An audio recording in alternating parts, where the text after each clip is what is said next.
I'm really pleased to welcome Esther Teichmann to present her project, The Story of the Human Cell Atlas. Thanks so much, Susie. I'll share now.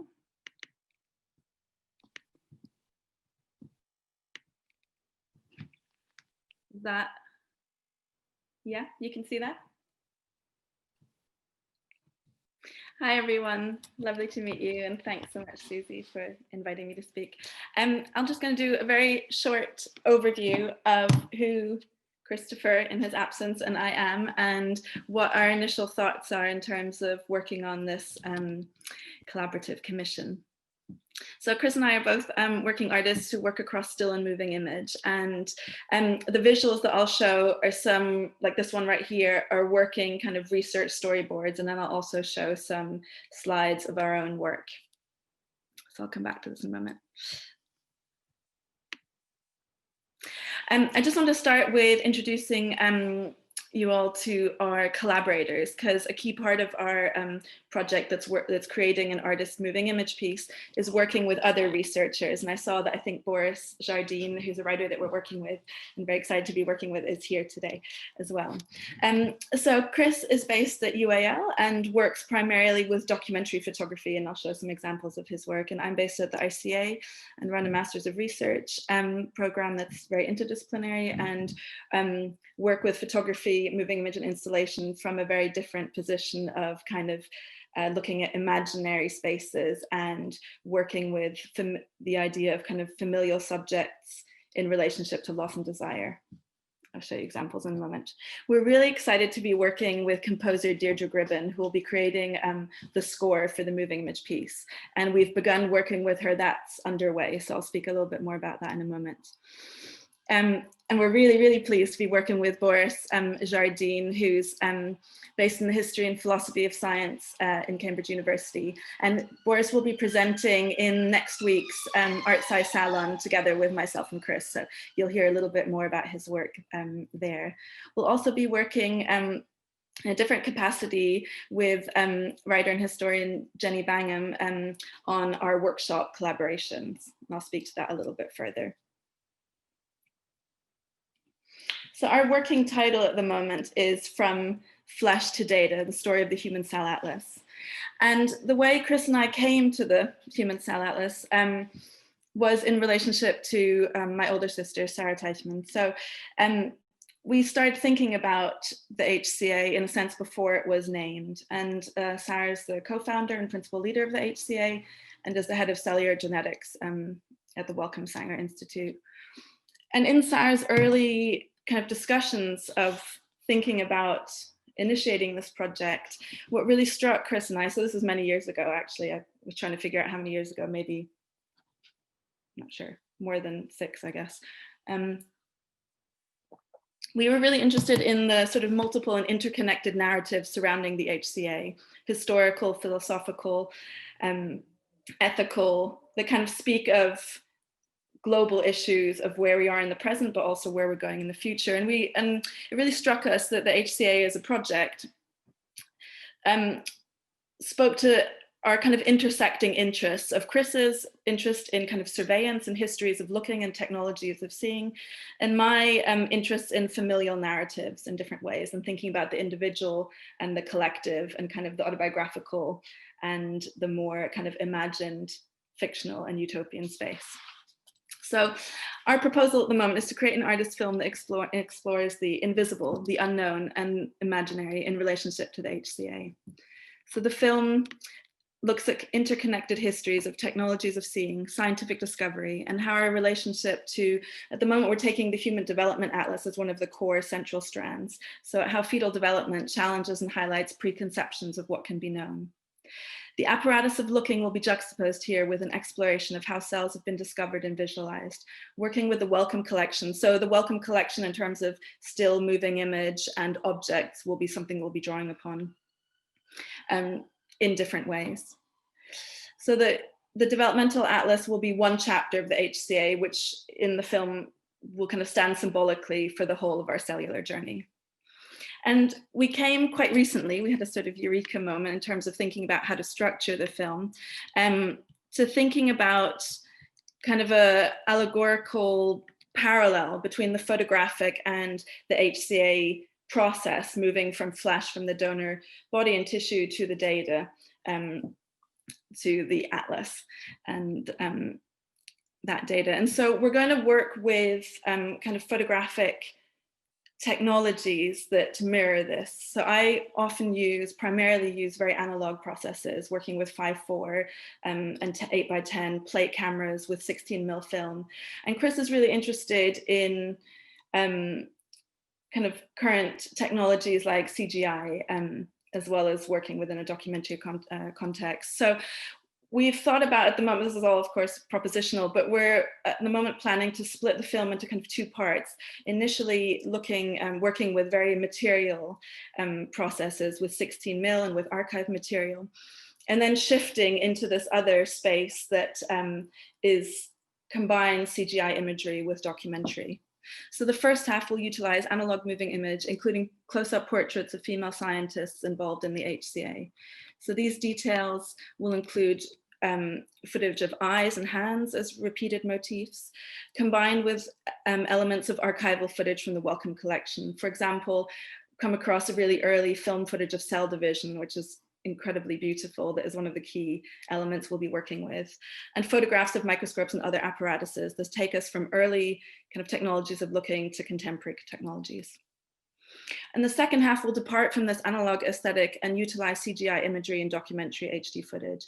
And here the main themes and elements will be the environments of the labs, including, I'm not even sure if this is right, but kind of the supercomputers in the basement of the Sanger that I've seen, and wet labs and dry labs, and looking at closer depictions of technological devices, as well as depictions of cells, moving between kind of documentary footage and CGI. So we're collaborating with a CGI editor. So the kind of components are underway. The Deirdre has begun composing and kind of working on fragments. We've started outline with Boris the elements of kind of theoretical and historical contextualizing research that he'll be working on within a written context. And Chris and I have started to storyboard and work with a CGI editor who's starting to devise some of the kind of imagined footage based on real images. So our outputs are kind of in three sections: a contextualizing overarching essay, from which we'll draw upon as script development. So in a way, that's one of the components, as well as it's existing as a standalone piece, our moving image piece, and the score that goes with that. So here are just some very brief examples of my work that looks at, as said, this relationship between loss and desire and the imaginary.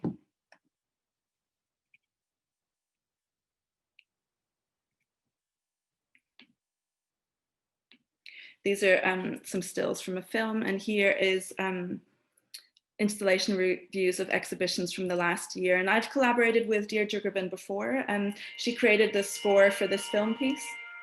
Do you hear sound or not?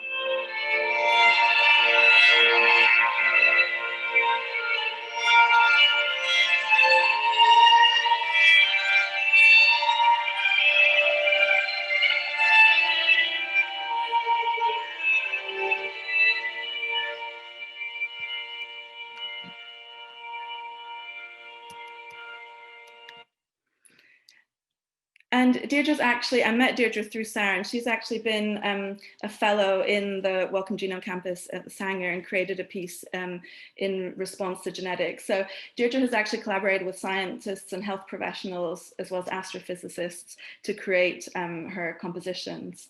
And her music has been performed globally, from the Lincoln Center to the National Symphony Orchestra of Ireland. And she's worked extensively with theater, film, and dance. So she's really interested in collaborating with artists in different ways.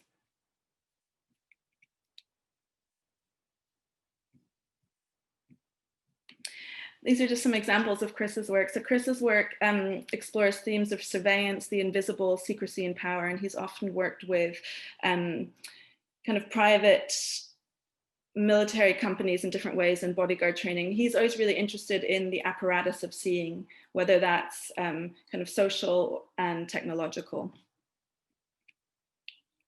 Here's some.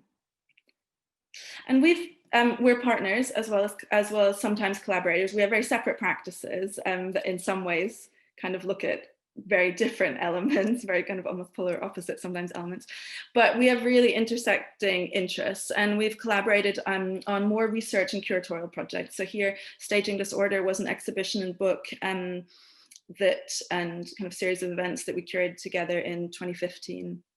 Here are some installation views. And in a way, that's how we're very much approaching this project, is thinking about it as a research, kind of how we're coming at the same theme from very different angles and drawing together a kind of pool of collaborators. Here's some more examples of storyboards back to what we're and kind of reference material. So again, this is primarily not our imagery, except for the baby, that's our baby.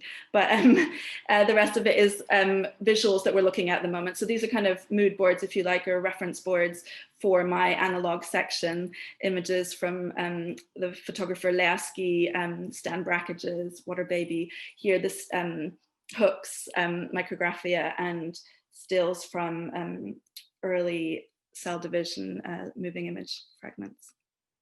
How am I doing for time, Susie? I forgot to start my timer. You've got like 3 minutes before your minute is up. Perfect.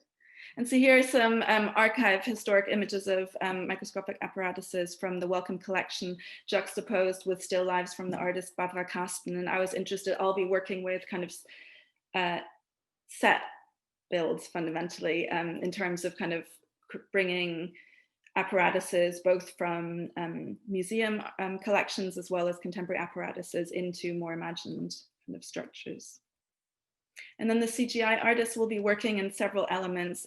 He'll be working on creating, these imagined, working with the cell visualization, as well as working with images and documentary footage and installation images of the labs here at Sanger, and then creating kind of imagined spaces from those. So we'll be working with kind of shifting those spaces into CGI spaces. So here in the corner, that's a Thomas Demand image, which isn't CGI, which, if you know Thomas Demand's work, is from paper models. And the artist that we're working with, Liam Waters, these black and white images are his, and that's an image of the Sanger. Here again, images from the Sanger, and then the top is a James Casabier photograph by the artist. So here, just to finish up here, just some references that we've been looking at. This wonderful book, Sight, that was really inspiring, that's by Jessie Greengrass, that won a Wellcome Award a few years ago, that interweaves themes of motherhood, loss, and looking at the history of medical imaging. So this intersection, and actually kind of the Wellcome Library is a kind of central location in the narrative. But the novel weaves in and out of kind of bringing the history of medical imaging into the story in a really amazing way. And this quite useful and beautiful, The Making of You, which is sort of looking at the journey from cell to human for sort of the layman. So it's very useful for me for understanding. This is the wonderful artist Camille Henro, who created a piece, Cross Fatigue, which is a huge influence on me in recent years, just in terms of thinking about research and interconnecting narratives. So that was an early inspiration as well, even if we've kind of gone quite far from that. Doug Aitken's film New Era is one that we keep coming back to in terms of telling the story of the first cellular phone. So thinking about the relationships between invention and individual and kind of wider narratives. Charles and Ray Eames is The Powers of 10. And the exhibition, The Infinite Mix, which some of you may have seen at the Hayward Gallery, just thinking about moving images' relationship to sound. So that's where actually Deirdre, working very, very closely with Deirdre in terms of thinking about how sound can tell narratives, has been a really interesting collaboration already in the kind of past months of discussion. So I'm going to stop sharing there. Perfect. Okay. I think, yeah. Oh my So yeah, God, that was like bang on time. I'm so impressed. Well I done, you, really, yeah, Esther. What a fascinating insight into your process. Thank you so much for sharing that. That's that was really kind of a nice. big dumping of everything. So I hope that made some sense and whizzing through. But just to give you a little bit of an insight, and in a sense, of course, even though it's very, in some ways, very, very early, the first weeks of the project, we've also been having conversations about the project with Deirdre for actually several years, with, of course, Sarah, and then with Boris Jardine kind of in the last few months. So it's kind of, in a way, we might be at a slightly different place to some other artists, but also in a sense, in terms of actually sitting down and planning, we're in very, very early stages as well. Absolutely. So things will keep shifting, just as a caveat. But that's at the moment what we're thinking, and are we're really excited by. Okay, great. So we're going to run a poll just to keep people invested and interested. Charlotte, can we run the next poll while people maybe look to Slido and drop in any questions that they might have for Esther, any burning information that they're looking for? And I'm looking in this poll for what words describe your fields of research and practice to get a sense of who we have in the room. So we'll let that emerge. Single cell genomics, fantastic. And so if we can look to some questions. What I'd also like to do is maybe get a couple of HCA members who are in the room to maybe do a short introduction to who you are and introduce yourself to the team. It would be really lovely to hear some scientists in this space as well. We've got such a fantastic breadth of different research areas here. Really interesting.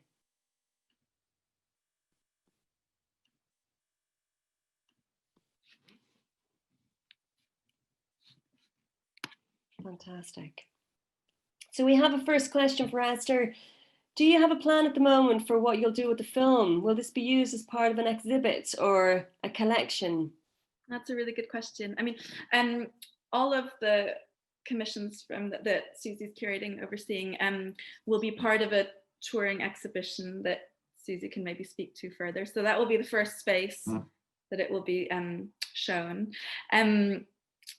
But at the moment, I mean, beyond that, not specific dates, or I think in that way the film has to kind of come into being first. But Chris and I both, work with commercial galleries as well as museum, public spaces that we're in dialogue with. So and so I've spoken to all different curators about it in the past years, just in terms of people always asking, what are you thinking about in terms of future projects? And so, depending on how it evolves, I'm sure it will also become part of larger exhibitions that we're working on, both separately and together. But no, beyond the kind of touring exhibition that concludes the 5 commissions that you'll hear about this afternoon, we don't have exact dates yet. But I think one reason why we were really excited about thinking about kind of moving image for this work was thinking about the dissemination really also being quite flexible. So